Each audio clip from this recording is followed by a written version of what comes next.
Hey, welcome back. We are just having a ball here today, recording some episodes for the Reformed Fringe and the Valley Run podcast here in Estes Park, Colorado.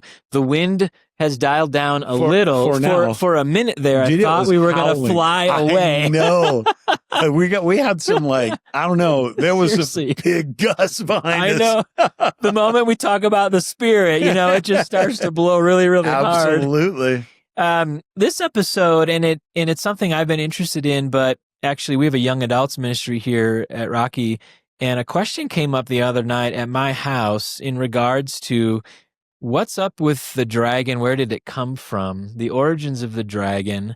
And when they ask that, I think they're asking also this idea of the serpent, the Satan, and we're going to talk a little bit about origin story today with you, Doug, because I'm interested to get your take. And I know you've spoken about this in other venues, but some of my young adults are going to pay attention to this episode because I walk through them a little bit. All right. So what have you told them about dragons? I mean, take it anywhere you want. You can take it from the literal level, the metaphorical level, however you want to think about it. What do you tell people when they ask a question like that?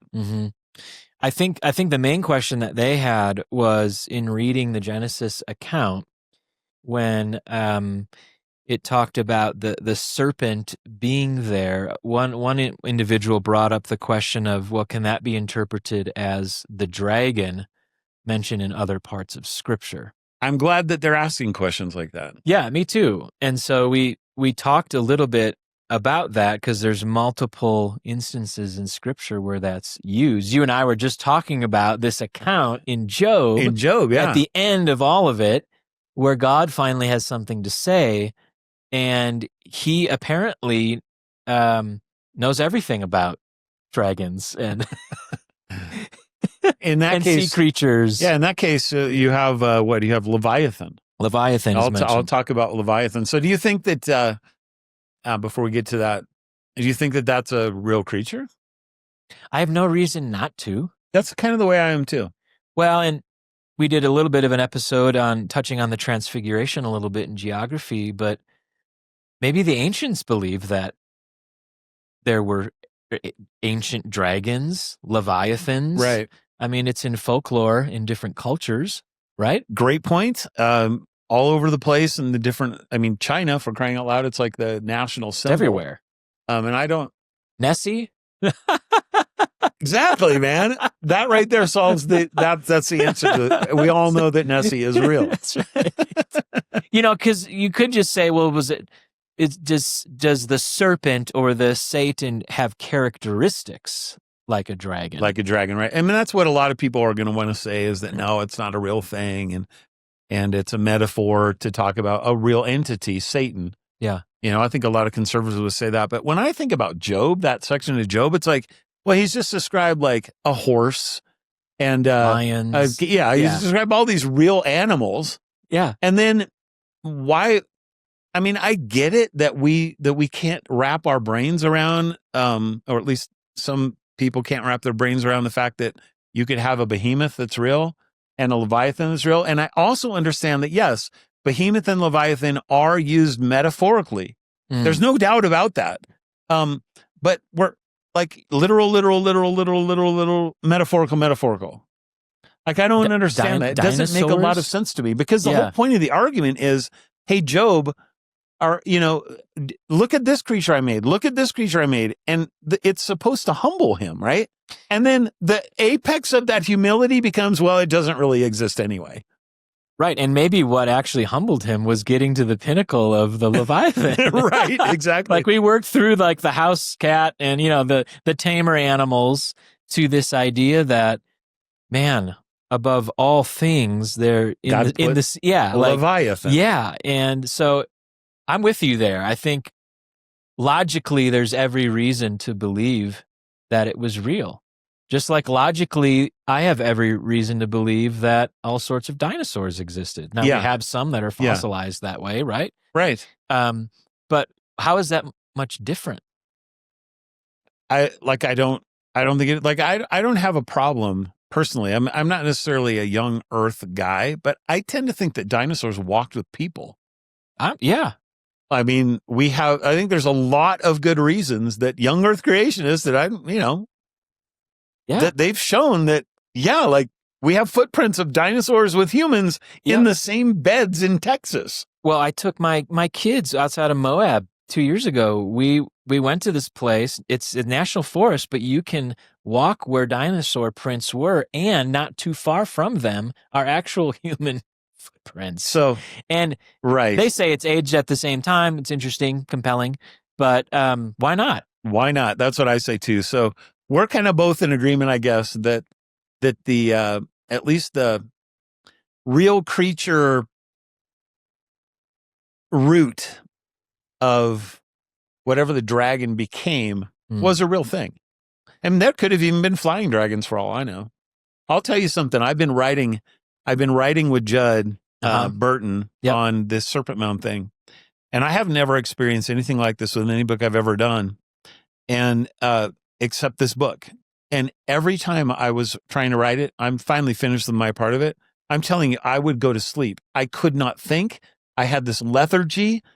And it was every time I sat down, I'd sit down to write a sermon a little bit later, no problem. Go back to this book, sleep. And Judd goes, it's dragon sleep. I'm like, oh man, what are we like dealing with here? What are we writing about? So we're kind of excited about hopefully getting that book out sometime soon. But I've been thinking about the dragon a bit more than just on that literal level, which is where a lot of people just want to stop there. Right. Because you have different names for the Satan in Scripture. Right. I mean, so for, like I said, some of my young adults were asking this question because they were confused about, well, why so many names? And is it the same being? Is it not? Right. And so that's kind of the stuff that in my head, I was thinking through, how do we answer the origin of the dragon question?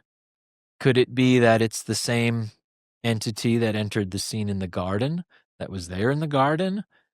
Was it just an angelic being? Did it have some other form? Was it a talking snake on the ground? Which I find hard to believe, but that's what I do too. I suppose I used to take the demon possession talking snake thing. That's kind of my view, I guess. Yep. That's the iconography that we've grown up with. Every picture of the Garden of Eden with Eve and the serpent is a snake wrapped around the tree and getting his head down and tempting the Eve. And I've kind of changed my mind on that. So why do you think the Bible, I mean, outside of the Genesis account, is there something deeper in eternity past? Why does the Bible reference the Satan as a dragon? Is there anything? Man, this is a deep hole. I know. And I probably know way too much about this just because of what I've been writing about. We'll blame God for making me find that serpent mound. Yes. Over in Israel that we talked about in that last episode. But there's something going on with this character that we call Satan and what's happening in Eden, and then stuff that even goes before that, in my mind. So, Dr. Heiser, I love him, was my friend, but he was kind of your typical Old Testament scholar who didn't like to read the New Testament with the Old Testament. And so he only really liked to talk about the being in the garden as the Nahash, this serpent. Just from a straight Hebrew point of view. Yeah. But I'm like, man, we have inspired commentary called Revelation, where in my mind, Satan is given these 4 titles twice in the book of Revelation. He's given it in chapter 20 at the loosing of Satan and the binding of Satan.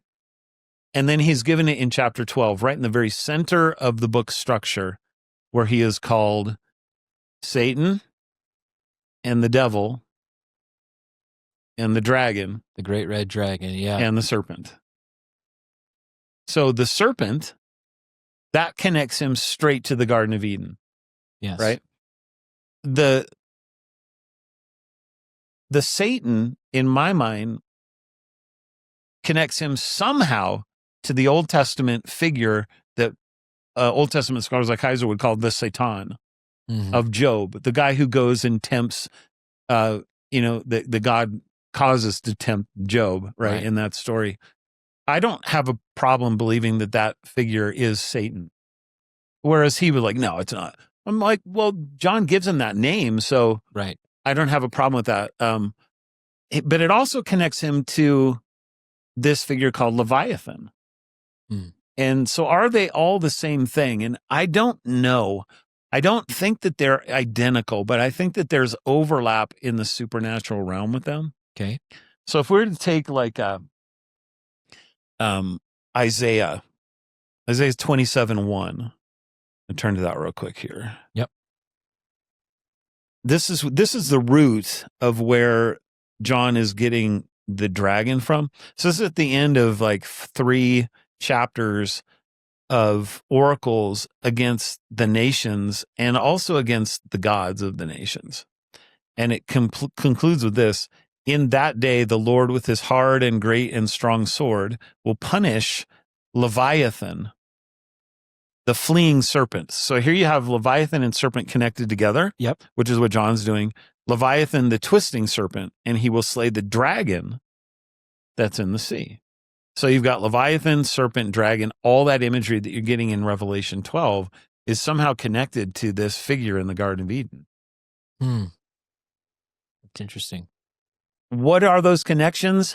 So you have it first on a level of a person that we would call the devil, that we would call Satan, that I called Baal in last episode. He's the figure, I think the watcher, the son of God, whatever, that tempts Eve into sin.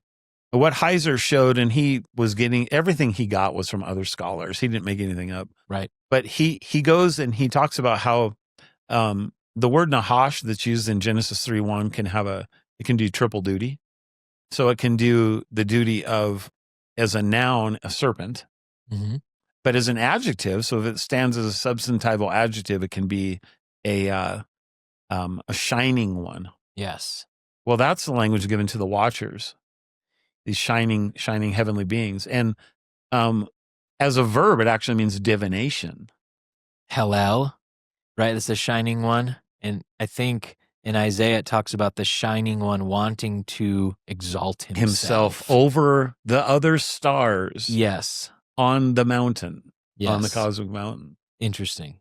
Yeah. So here you have all 3 of these words connected with this Nahash word that show you that there's something going on with this person. Now, when you go and read Jewish intertestamental literature, you find that they're actually describing the watchers in certain books as humanoid, but also dragon-like. They like shimmer, like serpentine skin. They might, sometimes they're depicted with wings or whatever, but sometimes not. Yep. And so you get the impression, like in ufology, you have one of the races of the kind of 4 main races in ufology is the lizard race. Yeah. It's like the Gorn in Star Trek, sort of a thing. Like the ones that live under DIA. Right, exactly. So, yeah, we didn't talk about that. No, we didn't. We shouldn't talk about that in that episode, but the Colorado episode. But so you have something that all of a sudden, as soon as I read that, I was like, well, that makes all the sense in the world of a story that I believe is a literal story. And, I get made fun of it by Reform guys for daring to say that it wasn't a talking snake, that it was actually an angel. Why? I mean, John tells you that it's Satan, right? That's what he tells you. And he calls him a serpent and a dragon and the devil. And here you have Isaiah saying the very same language in both chapter 27 and in chapter 14 that you just brought up. Yeah. So I don't have a problem at all thinking that you have a heavenly being that looks kind of like us and kind of doesn't look like us, who is older than us, right? That is somehow in the garden for a reason. He's in the garden because it's a divine council place. Well, and humans aren't attracted to snakes. Like, Right, why right. would Why why would would she go Eve below? stand there, and why That's a would good point. why would God say to the snake, "You've got to crawl on your belly"? But Adam, we're not attracted to them because of the fall. Oh, okay. But before the fall, everything Okay. attracted us to them. Okay, yeah, I don't know about that. I don't know about that either. But you do see this dragon language used in other cultures, right? Mesopotamia, China, Egypt. So it's not just in the biblical narrative, it's all over the place, let alone having serpent mounds and rituals all over the world, as we've talked about a little bit. Right. So there's something there. So, yeah, on the metaphorical level, you have the dragon is being used as a picture of chaos. Mm. And we've talked about chaos in a couple of these episodes already. Yes. And so the dragon becomes the embodiment of chaos. Interesting, in the Babylonian epic, the chaos is described. This is the creation epic, the Enuma Elish.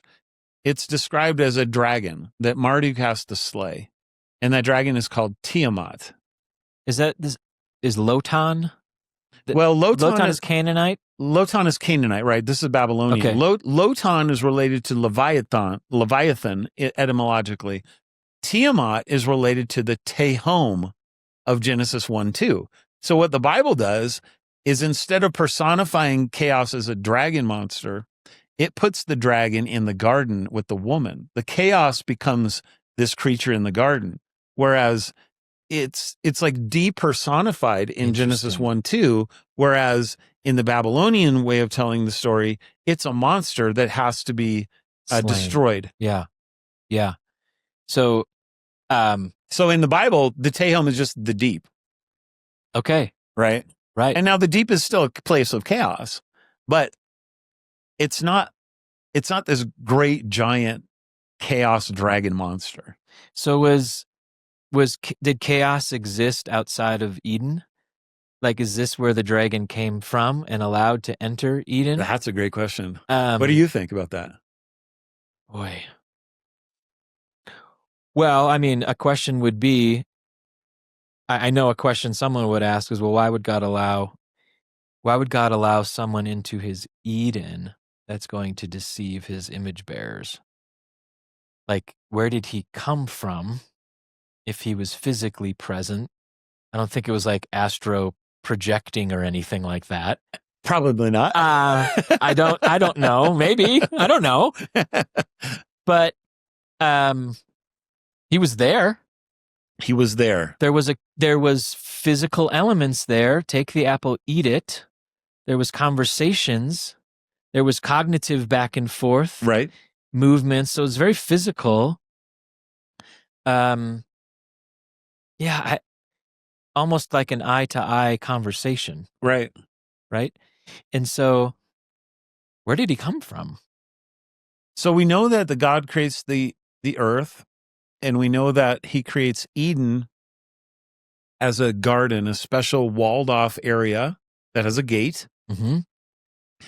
That is in this beautiful place of perfection, and that Adam is put into it. Not created in it. Not created in it. He's put into it.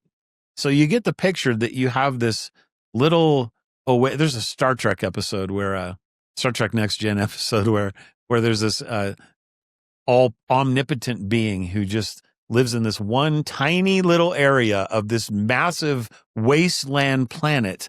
Okay. And it's like, why is this thing here? And he has created this facade that when the Enterprise encounters it, they're like, what is this? And he blows it up and makes them think that it's gone, but it wasn't really gone. And he had just created this one area, but the rest of the planet was a wasteland. Yeah. It's kind of the picture that I get of the earth, that they were supposed to go out of the garden and then make it the garden. Yep. Right? Right. So that means chaos is definitely outside of the garden. But that kind of begs another question, which is, well, like, where's that coming from? Is chaos part of the created order? Or, I mean, how do you deal with that? Yeah. I mean, I heard someone, I can't remember who it was, and I apologize, but talk about the fact that the garden was, God viewed it as good, but was it perfect in every way? Meaning, could something like the dragon exist in the garden? And you and I have talked about trees a little bit. Yeah. And were there other sons of God in the garden? Right. Was this before the dragon rebelled? Was this his rebellion? Was this his rebellion? Right? That's a great question right there. Yeah, and I've thought, because I've had some of our young adults ask some of those interesting questions, and I love them. Yeah. And so I don't know if we can say for sure any of it, but it's very intriguing when you connect it to different cultures, different places in Scripture. Yeah, we can be sure that Jews speculated about the fall of that creature, and that they at least told some stories that he fell right there when God created man. And they'll say things like, this isn't like the Adam and Eve literature of the pseudepigrapha, that God made Adam, and then when he did, he forced Satan to bow down to him. Interesting. And he's like, I'm not going to bow down to that piece of mud. And so this is kind of the impetus for the fall and the temptation. What did the dragon represent the evil side of the knowledge of good and evil? Like, why would there be a tree there that represents these two different? So this is where it starts getting complicated with Leviathan. Okay. And this is where you need to kind of, some esoteric stuff. This is pretty fringy, but in Isaiah, I'll just read that verse again. Yep. I will punish Leviathan, the fleeing serpent, and Leviathan, the twisting serpent.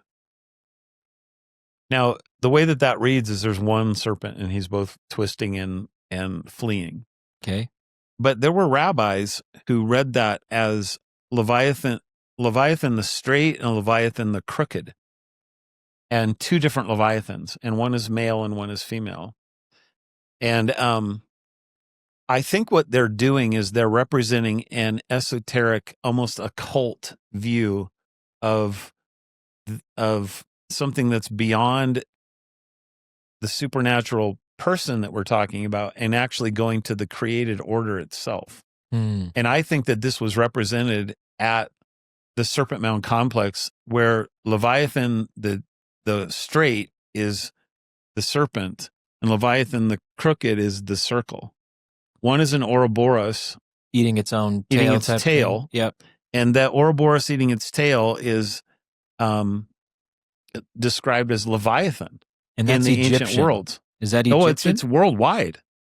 Interesting. Yeah. You even see it in the Church of Satan with their upside down star. Yes. And then the circle around it, describing the pentagram, and then the Leviathan, the 5 Hebrew letters Leviathan around it. And it's in that Norse mythology of the Yggdrasil and Yggdramander. Yes, which ties into our episode on what's going on in the Front Range of that Norse guy. It's Satanism. They're bringing chaos. They're bringing it back. They're bringing chaos. So what's really, really interesting about, to me, Leviathan is that it can be represented in the heavenly realm as well as in a supernatural realm. And it's represented in the heavenly realm by almost every ancient culture as the Milky Way galaxy.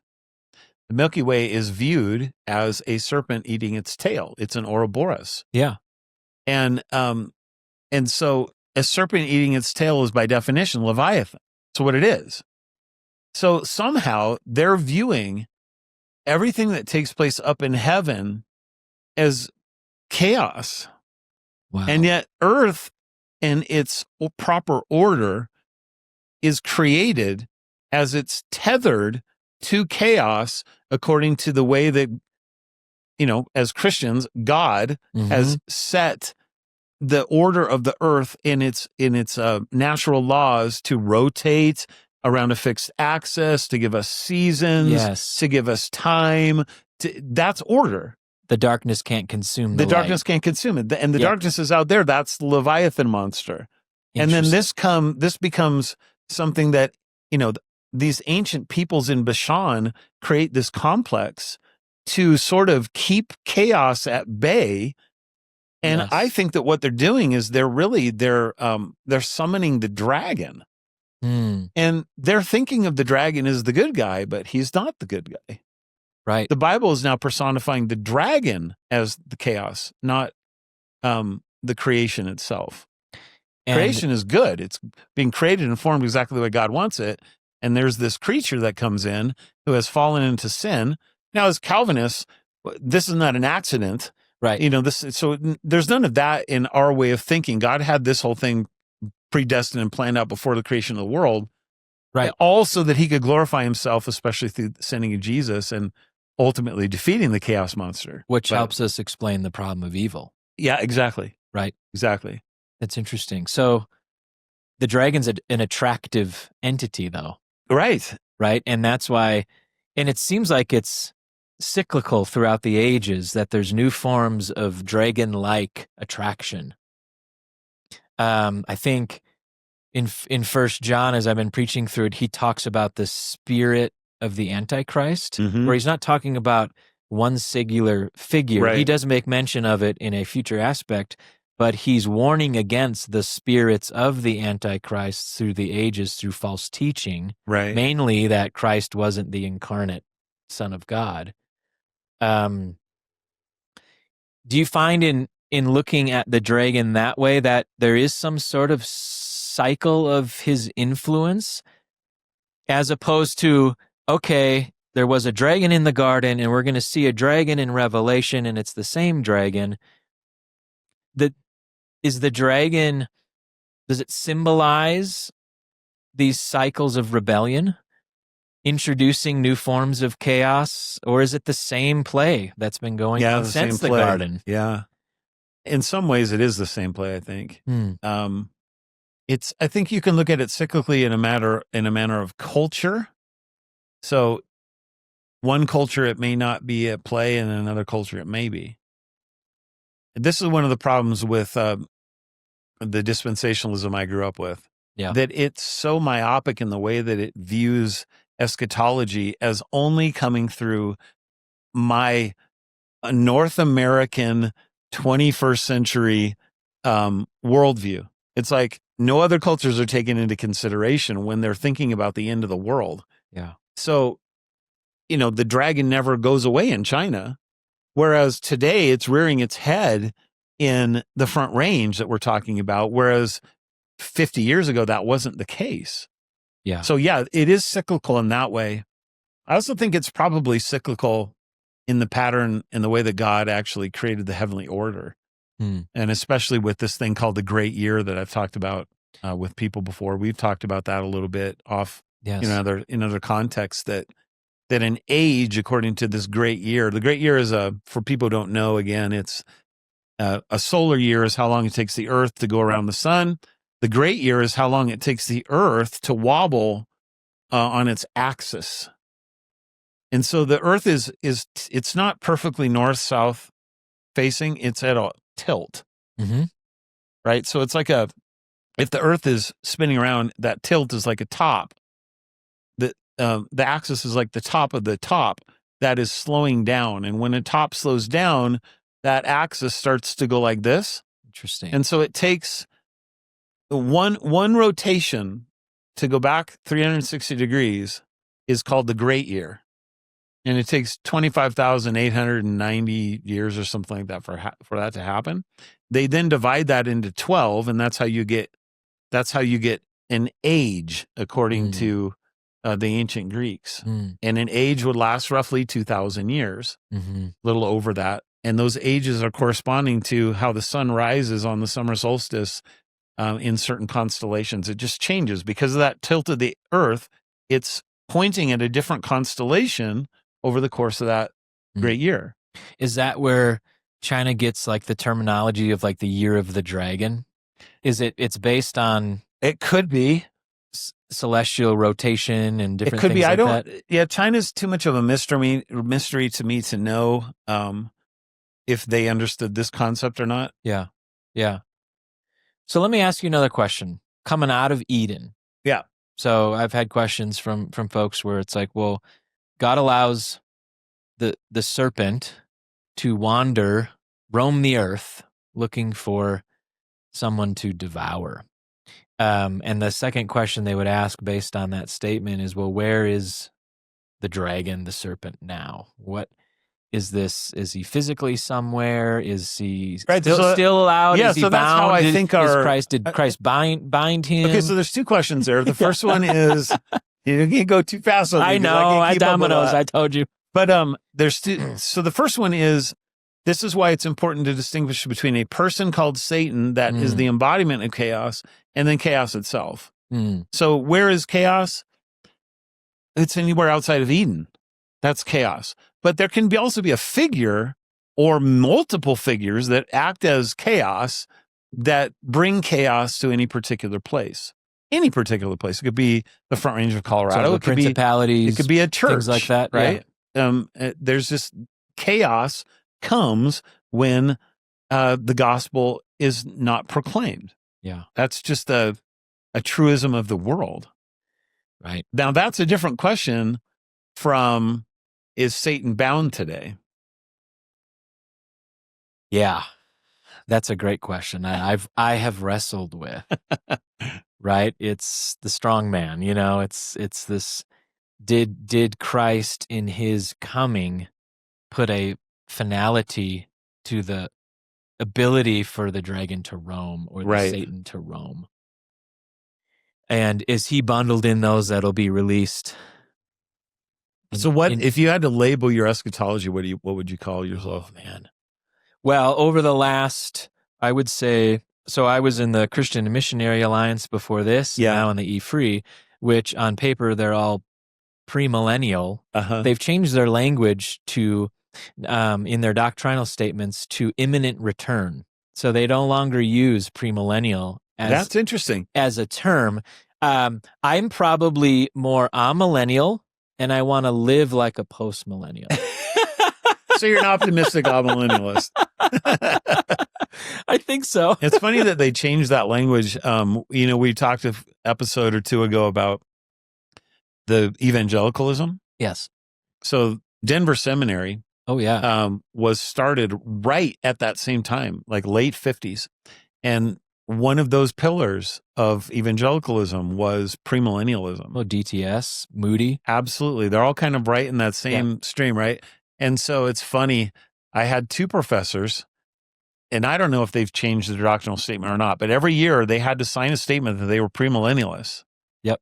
And so I had two different professors in two different classes who start talking about the millennium, and they're like, I'm 60% premillennial and 40% amillennial. Yep. And I'm like, 11% is a paycheck. Yeah, exactly. Keep your job, bro. And your ordination. Exactly. Like I have drifted towards more amillennial because, man, when I read the Gospels, when I read Pauline theology, like either he's Lord or he's not. Yeah. And the he is but not yet stuff is so confusing. And I grew up, as an 80s and 90s kid with the whole rapture stuff in your face all the time. Oh, yeah. And just a defeatist mentality that I think seeped its way through the church with hyper dispensational theology. And I don't see that remaining in the next 10, 20 years of Christianity. I think it's fading and losing ground. I don't know if it was overplayed, but I always tell people, live like you're going to have great grandkids. And and if Christ comes back, I can change my theology. It's Luther's thing. If I don't know if it's real or not, but if you knew Jesus was coming back tomorrow, what would you do today? He goes, I'd plant a tree. Yeah. Let's build things. Right. And I think secularism, they're post-millennial in a lot of ways mentally. I mean, they're not believing that God's going to reign, but they sure live like it in their gods, the things. But they also worship. They also have a very much what's the word for it? Almost a opposite Christian scare tactic of the end is near. And they do that through global warming and all this kind of stuff. Yeah, right? building false religions. Yeah, so they still have that as well. It's interesting to me how the culture and the church mirror each other in so many different ways. Yeah, it is really interesting. Where do you think, if you were to take a guess, where is the dragon? Where is Right now, that's a great question, the because figure that maybe John mentions in Revelation? yeah, so man, I'm a millennial too, in the way I understand the binding of Satan, and I believe that he was bound just like Revelation 20 says, Mhm. and that he was not bound the way I grew up thinking he had to be bound. Hmm. I grew up thinking he had to be bound in total. So So he bound with couldn't. parameters. Yeah, he's bound with parameters. He's under house arrest. Hmm. He's not locked away in solitary confinement in a jail, Yeah. but with guards, Yeah. right? He's under house arrest, and so he can still rule his kingdom. And because the text itself tells us that he's only bound from deceiving the nations. And anytime a Gentile gets saved, it proves that he's bound, Right. in that sense. Right. But there is the idea of him being loosed, right? They call it Satan's little season or whatever. And so in some funny way, I actually I'm not saying I ended back where my dispensational brothers are, but in kind of what I have. Yeah. Through this great year thing, because the end of the age actually isn't a subjective term all the time. It was actually used very objectively for the great year. So each time you go through a new month of that great year, 2,000 years or whatever, you end up in a new age. Yeah. And it's objective. All you have to do is look up in the sky and you see it. You can just see it. Now, you don't know when you actually enter into it because it moves so slowly. It takes 72 years for the Earth to go 1 degree on this 360-degree clock. So you don't know exactly when you've entered it, but over the course of 250 years, then you know. So those are transitionary years. And just the simple objective fact of the matter is we are entering into the age of Aquarius on the great clock. That's not a new age thing to say. It's just it's an astronomical fact. Just science. We don't know when that begins or ends. Like, does God have a beginning or ending to it? Yeah, probably. The age of Pisces began when Jesus was born, effectively. He came in at the beginning of that age, which is why Christians had all these fishes all over, and they called baptism fish ponds, and they called Christians little fishes, and they would have the ichthus that they would sign with, because the age of Pisces, straight up, that's what it was. So do you think Paul, in the age of the church age, and that's not the same thing. No, it's not the same thing. Yeah. But when he says in Colossians that Christ has disarmed the rulers of this age. Yes. Yeah. Is Paul believing what we're talking about here from the standpoint of he understands that Satan is bound with limitations? I do believe he thought that. But the word age can be used in multiple ways. So in one sense, your classic amillennialist is right that there's only two ages. There's this present age and the age to come.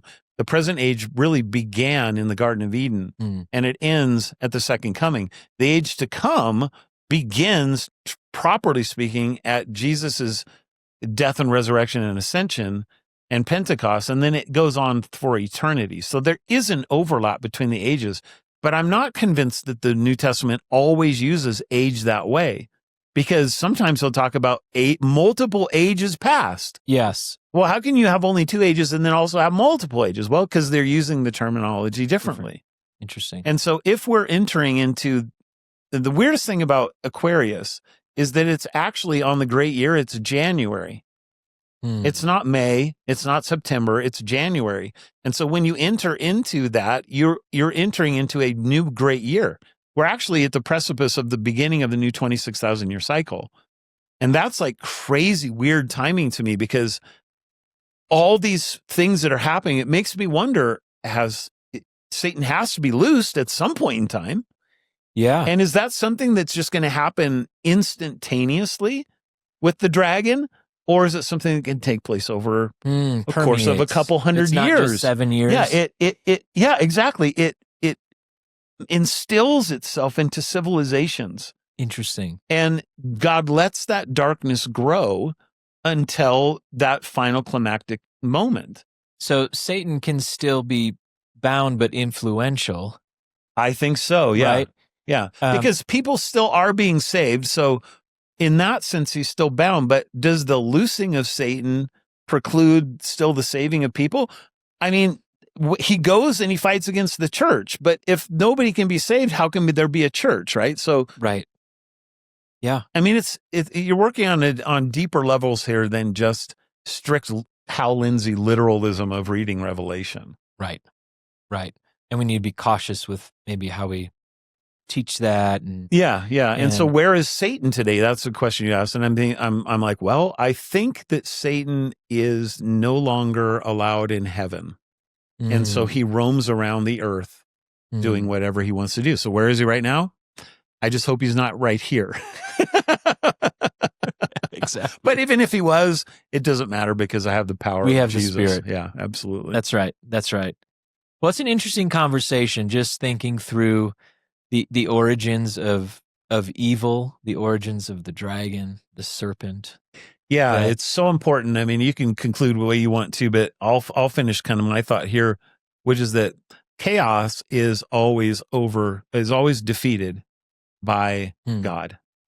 Well, and it's interesting how God in our own lives, like if you think about your life, Doug, how God has used chaos to draw you to himself. Sure. Right? Even through your sanctification, pain, chaos, brokenness, to make us more like the one that came to defeat the chaos. Right.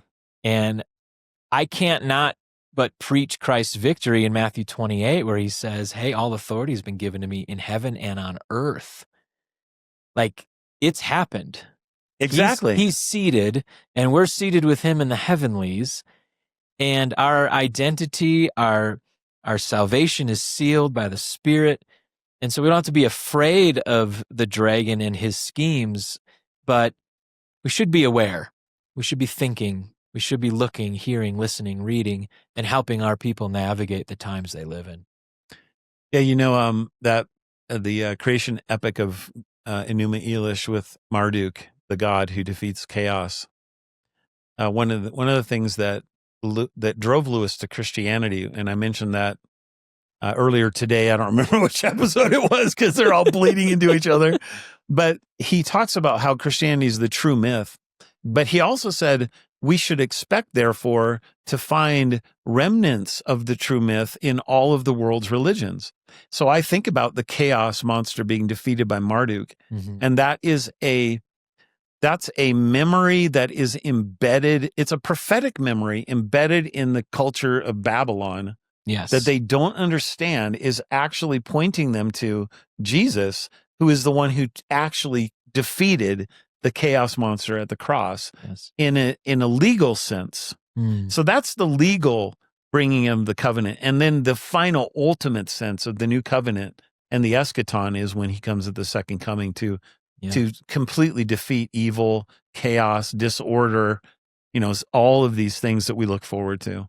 And isn't it interesting that at the advent of Christ, we have 3 wise men, pagan philosophers, astronomers, coming from Babylon, kings, most coming likely. from Babylon to give gifts to Christ himself. Right. The defeater of the very things that they probably grew up worshiping and understanding.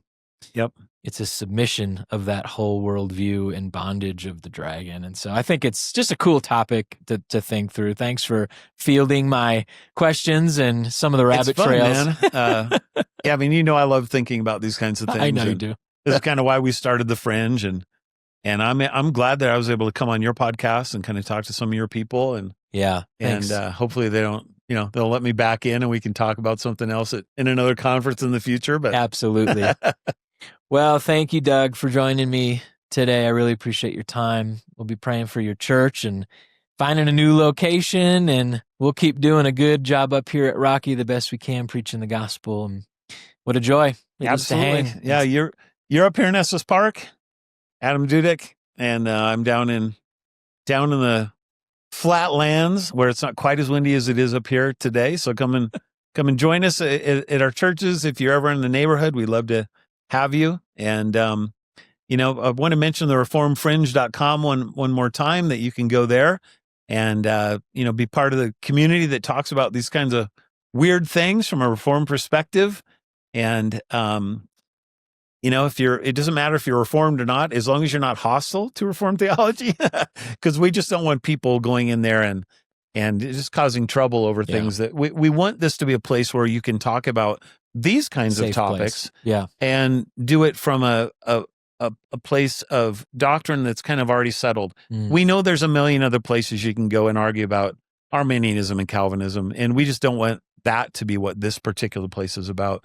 We've got a lot of people in there, man. It's fun. Well, like I said, I get probably on a weekly basis questions that fit right into this format. Yeah. Because people, like I said, they're spiritual beings thinking about spiritual questions, and they're reading things in their Bibles maybe for the first time that haven't made sense, or new things in ways that they need clarity on, and we're here to just help the conversation and to encourage them to keep diving in. So absolutely. I mean, it's the job of pastors to help people think about things that are taking place in the culture. And we really, both of us, think that these topics are like, they're on the top, the cream of what the culture is thinking about right now. And, if we can offer some sort of Christian answers to what people are thinking about, that's what we want to do. Absolutely. So you bet. Awesome. Thank you. See ya. See ya.